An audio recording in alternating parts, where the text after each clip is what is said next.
আজকে তোমাদের চলো নতুন কিছু দেখায়। আজকে দেখাবো জবা ফুল গাছের সাথে কিন্তু বেগুনের গ্রাফটিং করে। হ্যাঁ বন্ধুরা, তোমরা দেখবে জবা ফুল গাছে এবার থেকে কিন্তু বেগুনও হবে।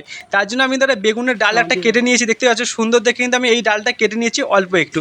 এবার তোমাদের দেখায়, এটা হচ্ছে কিন্তু হলুদ জবা ফুল গাছ। আর এর ডালগুলো যেহেতু মোটা মোটা, এই জন্য কিন্তু এর সাথে গ্রাফটিং করবো। এর সাথে কিন্তু তোমরা ফুলের সাথে সাথে দেখতে পাবে, যদি গাছ যদি হয় বেগুনও দেখতে পাবে। আর দেখতেই পাচ্ছ আমি কিন্তু এখানে গ্রাফটিং করার জন্য একটা ডাল কিন্তু কেটে নিচ্ছি, নিয়ে যেটা তোমরা দেখতে পাচ্ছ এখানে কিন্তু গ্রাফটিংটা আমি করবো। সর্বপ্রথম চলো বেগুন গাছের যে ডালটা আছে এটা কিন্তু আমি মুখটা পুরো সরুভাবে একদম কেটে দেবো, যাতে পুরোপুরিভাবে গ্রাফটিংটা ভালো হয়। তো এই দেখো অনেক কিন্তু ধৈর্য ধরে এটা কিন্তু কাটতে হয়, নাহলে এদিক থেকে ওদিক হয়ে গেলে ডালগুলো কিন্তু পুরো বাদ যাবে। আর যেমন আমরা ছোটোবেলায় পেন্সিল ছুলতাম তেমনিভাবে আমি দেখতে পাচ্ছি ছুলে নিয়েছি। এবার চলো যে গাছটার মধ্যে গ্রাফটিং করবো সেই জবা ফুল গাছটা থেকেও কিন্তু আমি কোন টাইপের কেটে নিয়েছি, তো দেখতেই পাচ্ছ, আশা করি তোমরা বুঝতেও পারছো।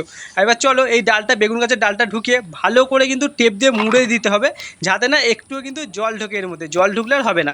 আর আমি এটাও জানি না হবে কি হবে না, তোমরা কিন্তু অবশ্যই কমেন্ট করে জানিও এই কি ফুল গাছে আমি কি বেগুন চাষ করতে পারবো।